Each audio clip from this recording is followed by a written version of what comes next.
y estamos estudiando la gran doctrina de la fe.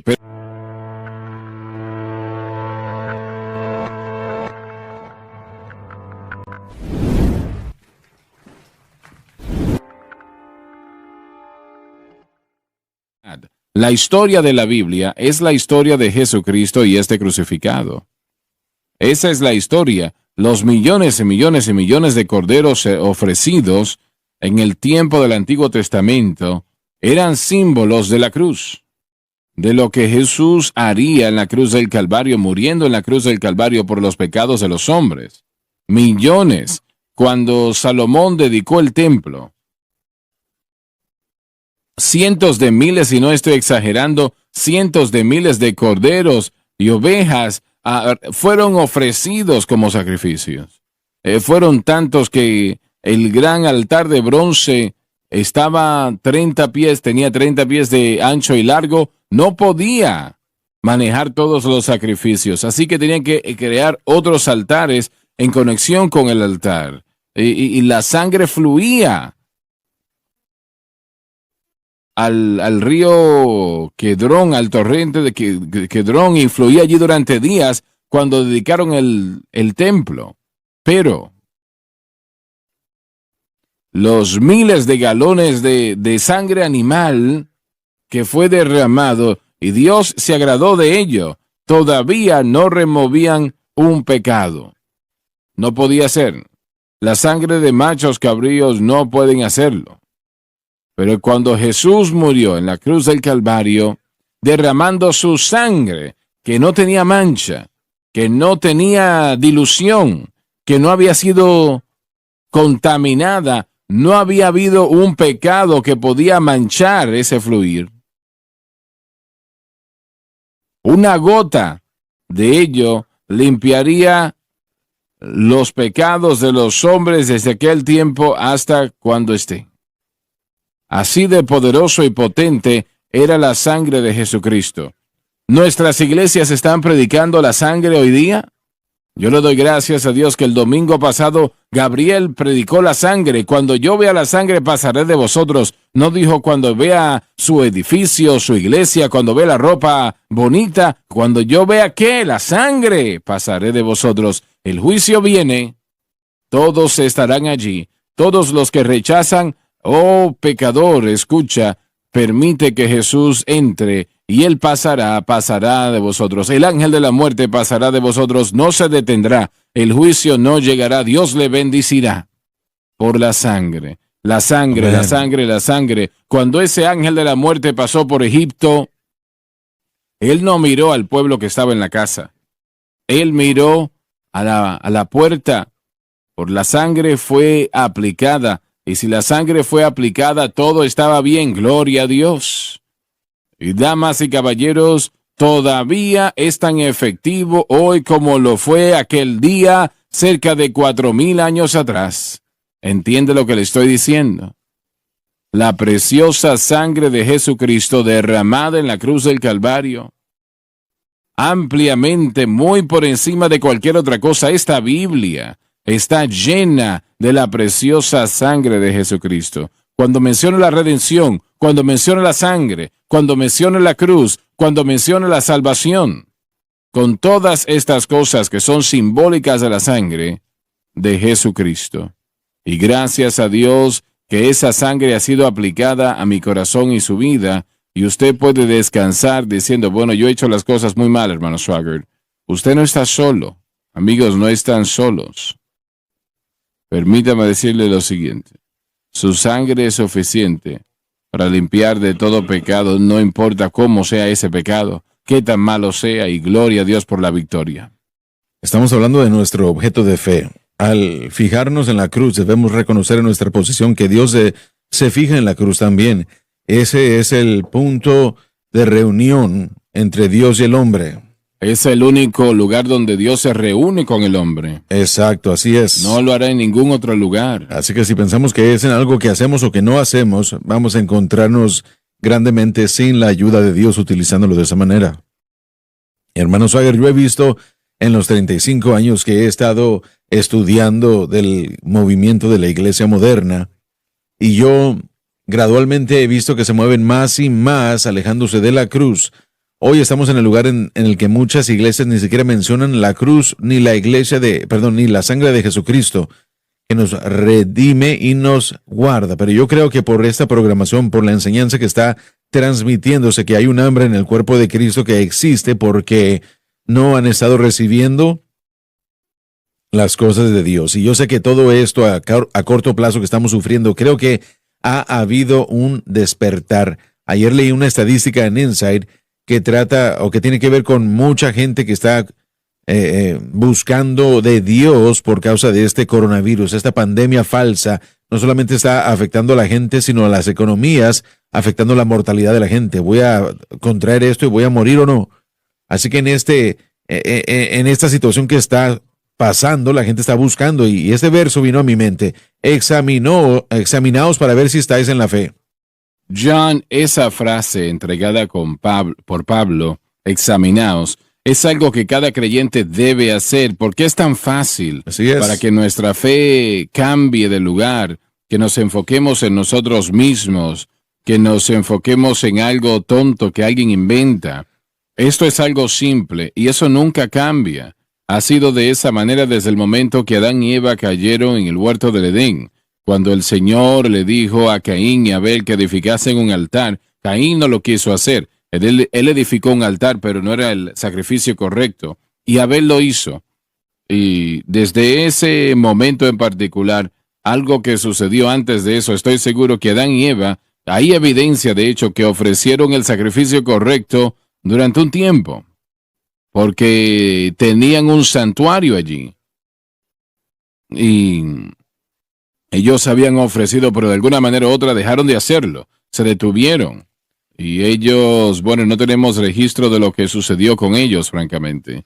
Pero cada cristiano hoy día debe de examinarse a sí mismo si está en la fe. ¿Cómo lo hacemos? Creo que hay dos cosas que podemos hacer como creyentes. Uno es si estamos atados al pecado, la obra de la carne. Algunos de ellos están listados en Gálatas capítulo 5, pero la segunda manera es si nos falta fruto del Espíritu.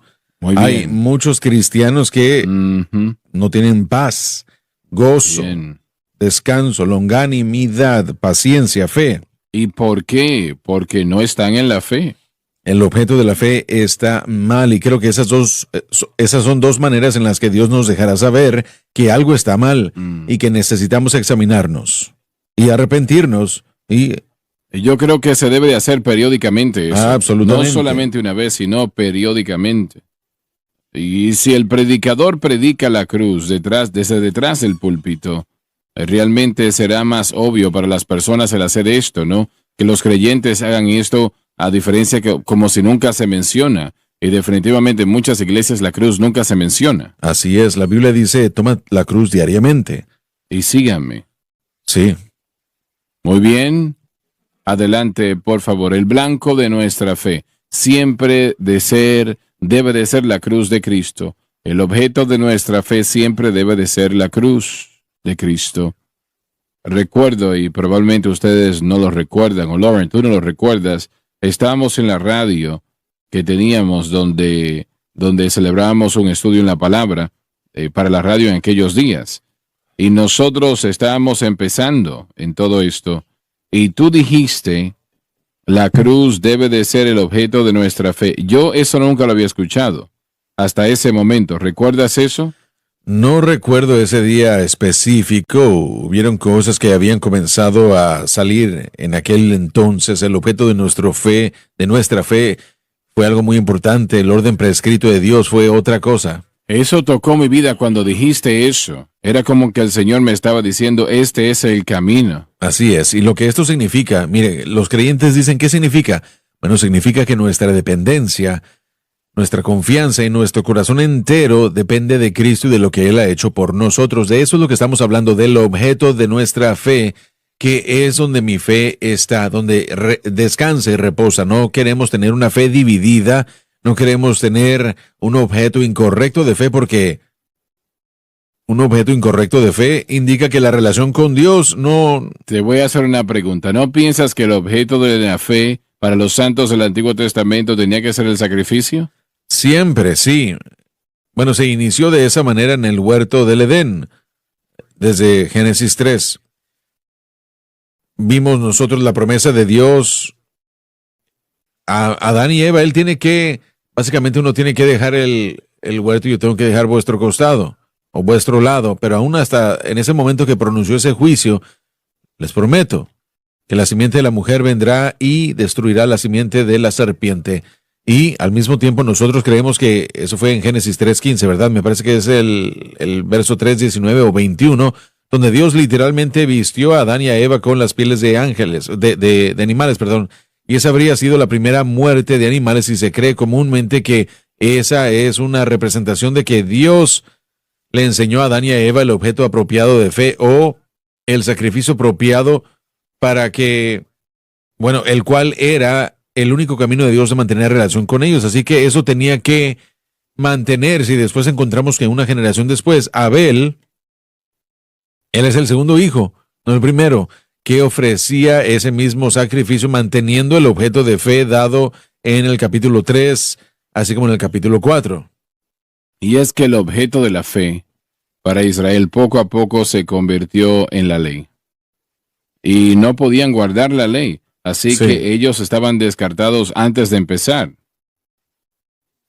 Y debido al hecho de que, debido a su naturaleza caída, no podían mantener la ley, aunque ellos estaban tratando e iban a hacer todo lo posible para hacerlo, aún así todavía ellos estaban, en lo que ellos Correcto. confiaban era el sacrificio. Sí, amén. Eso era lo que realmente los hacía, vamos a decir, ¿cómo lo podemos decir acá? Visibles a Dios, ¿no? Sí. Al punto donde Él aprobaba, donde ellos estaban. Hermanos, Agra, aún los sacrificios perdieron su influencia con Dios, lo vemos en Isaías capítulo 1. ¿Quién os dijo, dice Dios, que trajeran este sacrificio a mí? ¿Quién os dijo? Y ellos podían... Bueno, lo estaban usando como un rito, ¿no? Ese es el punto, lo ausente era la fe. Así que la fe, como usted dijo, siempre es el punto de partida en una relación con Dios. Y lo que nosotros tenemos que entender es que la fe en lo que Dios ha provisto tiene que ser... Es el lugar en donde depositamos nuestra fe, es en donde ponemos nuestra fe, donde mantenemos nuestra fe en lo que Dios ha provisto y no en lo que nosotros hacemos. Israel perdió su dirección porque no pudo entender lo que Abraham entendió y dejaron de creer lo que Abraham creyó, lo cual produjo una relación con Dios. Abraham le creyó a Dios y se le contó a él por justicia. Israel llegó al punto, lo que acabas de decir, donde decía, yo puedo ofrecer mi sacrificio en el día de reposo y bueno, y puedo pecar el resto de la semana. Y ellos no lo hubieran dicho de esa manera porque vivían en una comunidad, pero sus corazones Eso era estaban lo que lejos de estaban Dios. haciendo. Y realmente no se puede decir a la misma vez, mi fe está en la cruz y continuar pecando. Correcto, pero ¿cuántas gentes o personas han hecho el día de hoy lo que la iglesia o lo que Israel hizo dentro de la iglesia, verdad?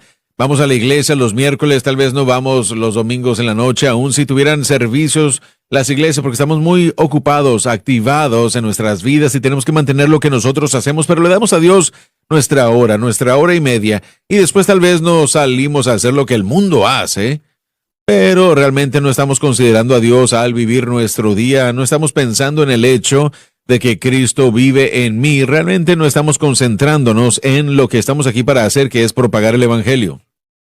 Y es que como iglesia, nosotros hacemos todo lo que podemos hacer para proveer una operación para el mover del Espíritu Santo, para que el Espíritu de Dios opere y para que tengamos buena música donde el Señor pueda moverse, buena predicación para que el Señor pueda moverse a través de todo eso.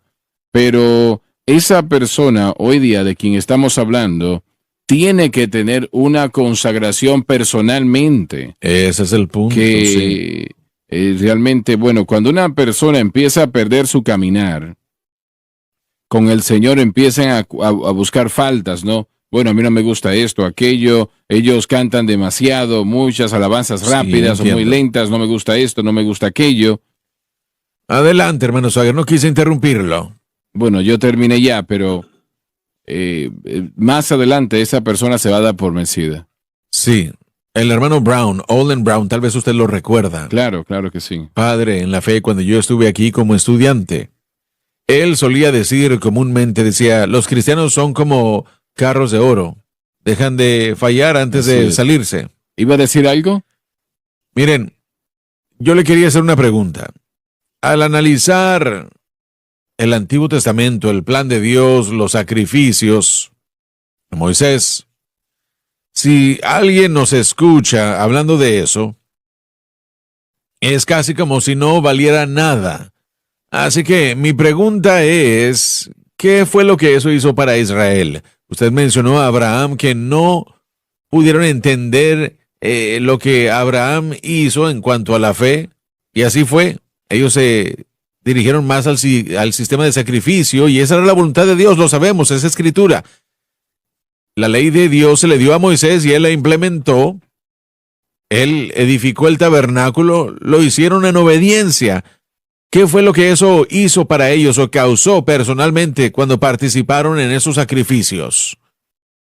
Bueno, cuando Israel obedeció al Señor, fueron bendecidos sin ningún tipo de límites, ¿no? Entonces ellos sintieron las bendiciones de Dios. Claro que sí. Ellos cuando practicaban sus sacrificios y los hacían y bueno, era algo muy terrible y sangriento. Cuando lo pensamos bien, traer vuestros animales ya varias millas, llegar ahí y participar en esa muerte brutal. Yo soy de la granja, sé lo que es matar animales y tener que, bueno, criarlos y matarlos, pero miren, en mi mente, bueno, supongo que creo esto, ellos se alejaron del tabernáculo sin sus animales, sintiéndose como que, bueno, el precio fue pagado por mis pecados. Tal vez ellos tenían un sentido de paz. ¿Tengo razón en eso o no? Sí. Tenían algo, ¿no? Así es. Es fácil cuando nos fijamos en las leyes que están en acción, uno siente cuando obedece que es un buen ciudadano. El beneficio que uno ve es que uno no va a cegar esas repercusiones de la ley rota y violada, pero bajo el nuevo pacto tenemos algo mejor porque ahora tenemos una relación y el Espíritu de Dios vive dentro de nosotros. Entonces, la ley era un factor gigantesco. Sí. Correcto. Mire, una de las cosas, y perdona la interrupción, una de las cosas que quiero decir es que el sistema de sacrificios, al fijarme yo en la progresión en descendencia, o en descendencia, sí, de Dios en cuanto a su alejamiento de la relación con Dios, su fe terminó centrándose en la comunidad del pacto, o en el pacto de la comunidad, ni siquiera en los sacrificios. Más bien, y lo que quiero decir con esto es que este pacto de comunidad, o esta comunidad que estaba en pacto, consistía en el que los israelitas eran la progenitura, el linaje de Abraham, y podemos ver nosotros que aún Juan el Bautista en Jesús tuvo que tratar con eso. Cuando la fe está en la comunidad, en la denominación, en la iglesia, todo lo que sucede en la iglesia no significa mucho para usted. Usted simplemente dice que es el Señor porque usted dice que está asociado con el Señor. Y cuando Israel, bueno, yo sé que es progresivo y sé que no describe a todos en toda comunidad o en toda denominación o en toda iglesia, pero donde perdieron su dirección fue que su fe comenzó a estar en el hecho de que nosotros somos la comunidad establecida de Dios. Ellos no. Y aparte del hecho de que sus vidas no eran mejor que muchos de los paganos a su alrededor. Este caballero pastoreó iglesias durante años. Y estoy seguro que el Dr. Gray lo vio una y otra vez. Personas que eran fieles y luego empezaban a perder su caminar y empezaban a fallar a llegar a la iglesia. Y bueno, y se los empujaba, ellos querían culpar a otra persona, ¿no? Y mi consagración al Señor no tiene nada que ver con lo que esté sucediendo allá afuera. Y realmente es yo personalmente lo importante.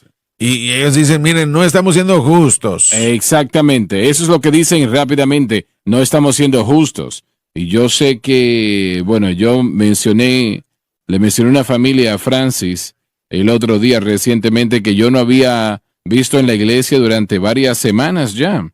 Y yo pregunté dónde estaban y este joven y su esposa. Y ella me dijo, bueno, la tragedia es que ellos hacen esto frecuentemente, se dan por vencidos.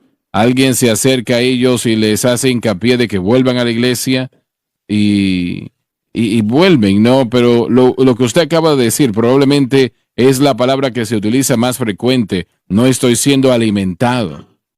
Pero en el caso de lo que estamos hablando con Israel, cuando nos fijamos en el otro lado de la ecuación para describirlos a ellos, son los que están yendo a la iglesia y están ahí todas las veces que se abren las puertas. Y ellos están dependiendo de esa actividad y de su asistencia como medio de agradar a Dios y de ser autojustificados. Y creo que eso se presta más a la idea de lo que Israel estaba haciendo.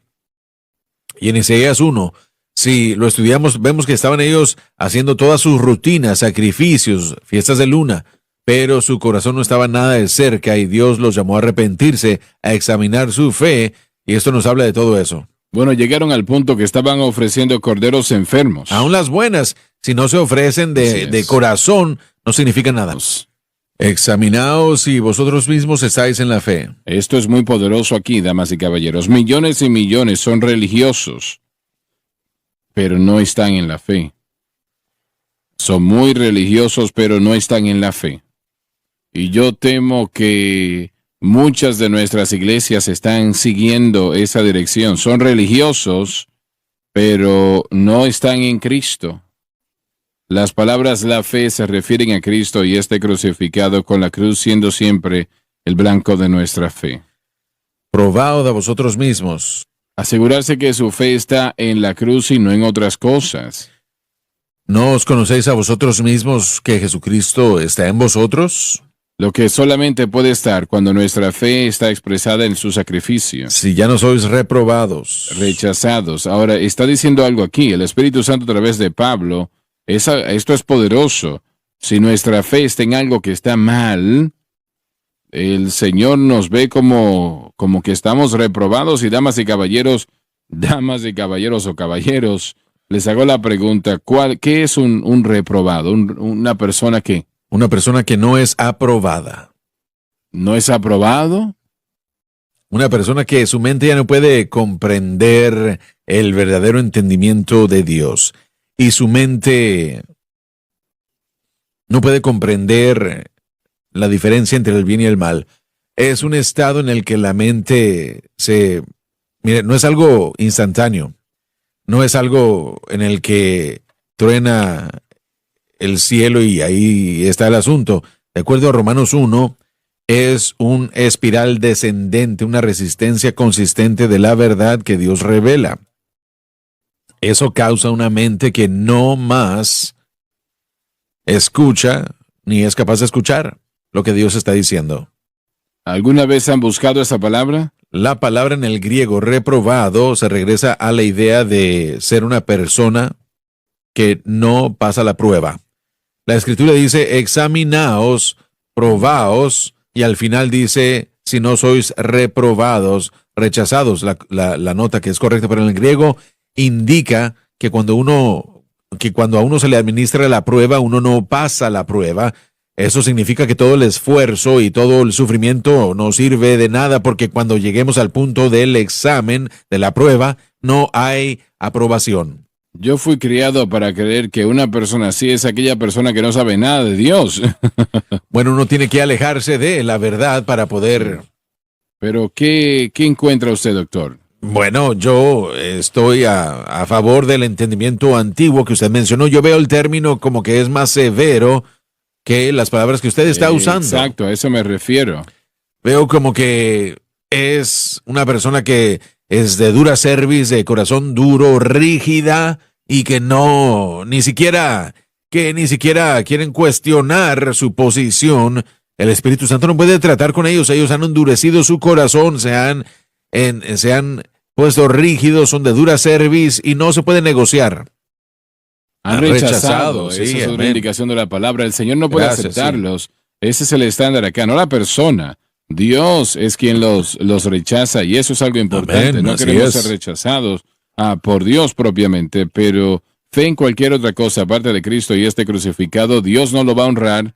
De hecho, va a causar daños. No importa qué edad tenga o cuántas veces está en la iglesia, El estar en la iglesia es bueno y pagar y entregar diezmos también, pero si ese es el blanco que está estableciendo para su justicia, será rechazado por Dios. La frase dice, si ya no sois reprobados. Así que Pablo está diciendo que si usted entiende este mensaje de la cruz, entonces está conmigo. Si no, si están fuera de esto, si están en esta otra área de los reprobados, no van a entenderlo. Bien. Pablo es el único autor en el Nuevo Testamento que utiliza esta palabra reprobados. Puedo ver un estudio rápido, pero una vez más en Romanos 1:28, y como no quisieron retener a Dios,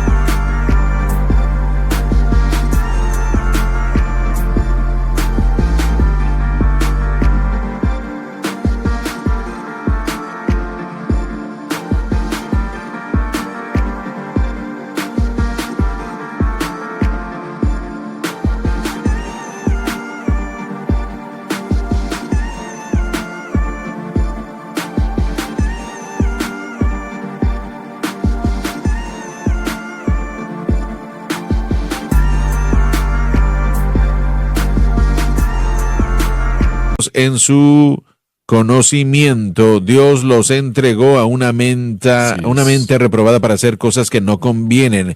Y toda la idea, una vez más, es una reprobada, una mente entenebrecida.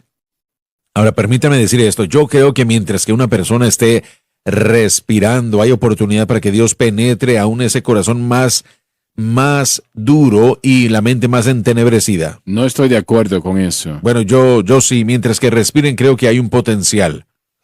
Pueden, ciertamente, si ellos han blasfemado al Espíritu Santo, entonces tal vez es al único que diría yo que no puede. Pero que no es ese la reprobación o el reprobado final. Y hasta Romanos 1:28 vemos a gente que ya no está siguiendo las cosas de Dios porque están ciegos y no pueden comprobar las verdades, no pueden comprender las verdades espirituales, y lo que es malo para ellos parece bueno y lo que es bueno parece malo. Y esa es una mente que progresivamente ha rechazado la verdad que Dios le ha revelado. Dios comenzó a todo ser humano con esa habilidad de poder sentir la verdad divina, dándoles a ellos la conciencia. Está en ellos. Y cuando el hombre comienza a rechazar eso, aún sin un conocimiento de Dios, entonces esa espiral descendente comienza a ocurrir. Uno puede estudiarlo comenzando en Romanos capítulo 1:18 y desciende desde ahí. Ese hombre que detiene o retiene la verdad contra la impiedad e injusticia, Dios los entrega a una mente reprobada. Es un procedimiento, un proceso, y finalmente pueden llegar al punto en el que estén muertos a las cosas de Dios. No pueden sentirlo, no lo ven. Pero sí quiero decir, y que aún voy a permanecer diciendo, que fuera del que el blasfema el Espíritu Santo lo puede hacer. No va a ser algo fácil ni sencillo, pero es algo que yo le creo a Dios por eso. ¿Creen ustedes que la palabra griega, creo que todo el mundo ha dicho cosas buenas, tiene que ver con la idea de autenticidad? Podemos ver el ejemplo que Jeremías, la palabra lo utiliza varias veces en Maás, en el hebreo, y creo que Pablo, siendo un buen judío, estaba tratando de encontrar palabras griegas que explicar la intención de lo que significaba en el Antiguo Testamento, que tenía que ver con la prueba de la plata. Se tenía que probar para que fuese auténtico. Y el creyente que no tenga su fe en la obra consumada de Cristo no es auténtico. Y al no tener su fe, aunque el evangelio se le predique, no va a aprovechar el individuo, no va a ser de beneficio. Pablo dijo con respecto a Israel cuando estaban en el desierto que se les predicó el evangelio cuando estaban en el desierto, pero no fue de provecho porque no lo tomaron por fe. El objeto de fe es de lo que estamos hablando. Si nuestra fe no está en Cristo, entonces no somos auténticos al llamado cristiano. Somos puestos en Cristo. Nuestra fe debe ser puesta en la obra consumada de la cruz. Por lo tanto, el resultado será una un enfriamiento, no vamos a permanecer cálidos en Cristo, por decirlo así, porque somos separados de la obra del Espíritu Santo. El problema de Israel es que se enfocaron más en su identidad por ser los escogidos. Por lo tanto, desde ese punto de vista, ellos tenían la idea de una seguridad incondicional eterna en Dios, porque ellos veían su llamado más importante que lo que Dios estaba haciendo en ellos para edificar la fe hacia lo que ellos iban hacia lo que Él iba a presentarles en el Mesías. Estamos diciendo que estos creyentes en el tiempo de Pablo, que si ellos seguían peleando la cruz y tratando de insertar la ley, que eventualmente ellos iban a ser reprobados. Ese es el reto y la acusación de Romanos 10. Israel era ignorante de la justicia de Dios, pero no solamente una ignorante por no escuchar, sino un rechazo. Tenemos que entender que Dios no se aleja de nosotros nos alejamos de Él al rechazar su camino. Ellos trataron de establecer su propia justicia. La ley deja a la persona ante su propia fuerza de voluntad para establecer la justicia. Pero ¿se refiere eso también a los tiempos modernos? ¿A predicadores e iglesias que ignoran la cruz o rechazan la cruz? Si tratamos la vida con propósito o la vida, todo eso. Que eventualmente la conclusión será una mente reprobada. Así es. De hecho, podemos ver ese ejemplo más adelante en Romanos capítulo 1 con respecto a los que están viviendo vidas alternas, que Dios dice que Él les enviaría a ellos la idea de tener una mente reprobada porque ellos no son auténticos. Todas esas cosas que mencionas, papá, son impostores, ¿no? Falsificaciones. Realmente son lo contrario a lo opuesto de lo que es ser auténtico, ¿no? Son impostores y los impostores son rechazados. De hecho, en Jeremías capítulo 6, es una fe falsificada, mentira, ¿no? En Jeremías 6:30, realmente el Señor los ha rechazado. Cuando algo, y viendo en el griego, la palabra para que no sean reprobados, la palabra griega es de la misma raíz, que quiere decir que han sido probados y son incorrectos. Es una vanidad vacía lo que estamos viendo, y eso es todo lo que es fuera de Cristo y fe en Cristo y lo que es en la cruz. Eso es lo que es. Por eso es que nos presentamos tan fuerte en contra de la falsa doctrina, no porque odiamos a la gente, sino porque los amamos. La vida con propósito fue una falsificación. El movimiento G12 y también los demás son falsificación. La psicología, el énfasis en todo eso es una falsificación, no es el evangelio y no se puede mezclar con el evangelio. De otra manera, todo se convierte en algo que no tiene valor. Recordemos que todo falso camino siempre lleva al creyente fuera de la fe en Cristo y la cruz. Todo falso camino, eso es lo que David dijo, yo aborrezco todo falso camino. Así es. Los israelitas sabían de las acciones de Dios, pero no conocían sus caminos, no entendía cómo Él trabajaba y obraba. En Hebreos 3 y 4 se nos dice esto. El proceso entonces es asegurar la fe de uno en lo que Dios ha provisto, no en lo que la religión provee, ni en lo que nosotros proveemos, ni en lo que yo creo que ellos creen, pero ¿qué es lo que la palabra de Dios dice? Nuestra fe debe estar en la palabra, en Cristo, en la cruz. Por eso Pablo fue fuerte y él dijo, me propongo a no predicar nada entre vosotros sino a Cristo y él crucificado. En el verso 5 vemos por qué es que eso es tan importante en su vida. 1 Corintios 2:5, él dice, para que vuestra fe esté firme en el poder de Dios. Él no solo era un hombre que había escogido una teología y que estaba defendiendo su teología, él no solamente...